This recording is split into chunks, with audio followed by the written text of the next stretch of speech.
Вам озвучить, что были за участники? Да?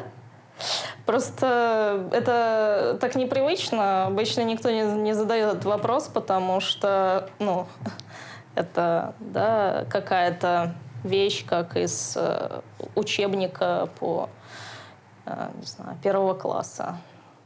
Первый раз я увидел романа Осминкина на каком-то чтении в одном книжном магазине. Он что-то читал про нефть. Мне очень понравилось. Тогда был большой поэтический вечер, и у Ромы, только у него было стихотворение про нефть. И это меня поразило. Я пошел с ним знакомиться. То есть вы не знаете, что такое... Нефть. Ну, помните, были такие полиэтиленовые пакеты. Вот они делаются вот из нефти. А нефть, она... Точно никто не знает, как она добывалась. Но она добывалась точно. То есть ее не производили, ее из чего-то тоже делали. Есть такой слух, что из динозавров, но это, конечно, бред полный, да. Чушь. Я же не рассказал, технопоэзия вообще случайное название. Как-то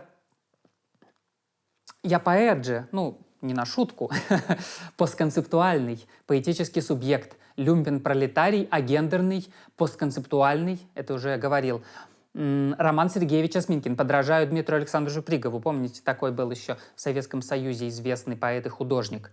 Так вот, я отвечал за слова и тексты, грубо говоря, за содержательное наполнение. И, поэзия.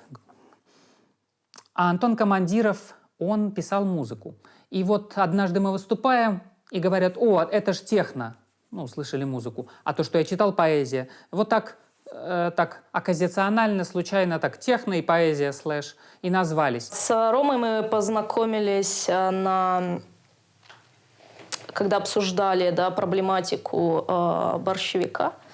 Да, мы обсуждали, что, да, как вот с точки зрения объектно-ориентированной антологии или с точки зрения, да, антропоцентризма, как вот мы можем говорить о таком хищном, на то время понимаемом как хищном растении, вот, борщевик. И это стало какой-то отправной точкой нашего взаимодействия, потому что мы поняли, что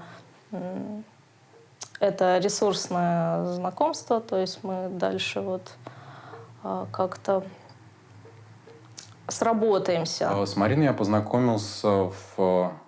Как же она называлась-то? Школа современного искусства. Да, что делать? Или как делать? Что делать? Да, по-моему, что делать.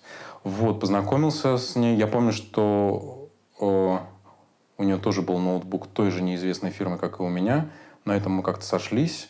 А потом оказалось, что она очень классно поет песни под гитару и читает рэп.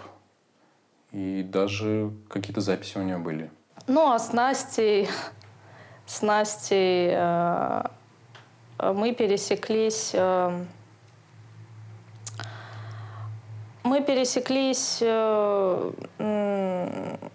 И еще забыл совсем Анастасия, Настя Вепрева, художница замечательная, она привнесла нам визуальную часть и сценографическую. Она тут же начала делать видеоподложки, мы туда субтитры вставляли, и это очень заходило, как такой большой аудиовизуальный такой перформанс получался. Вот. Роль моя в группе была достаточно специфической. Я позже всех подключилась и оказалась такой иногда теневой фигурой. И в основном, да, я занималась, в общем-то, как и сейчас, видеопроизводством. Тогда это звучало очень странно, сейчас это как-то более-менее естественно.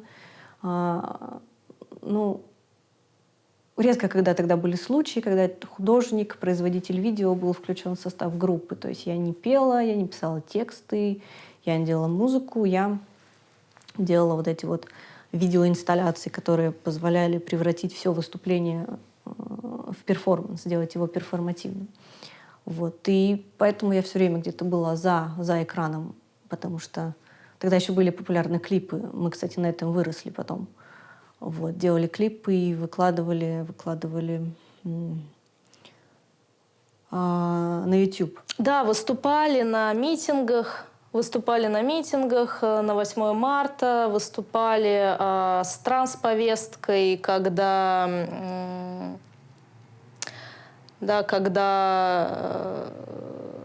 в общем-то, было время, когда внутри феминистского сообщества, да, были и трансфобные группы, или какие-то такие вещи. Вот.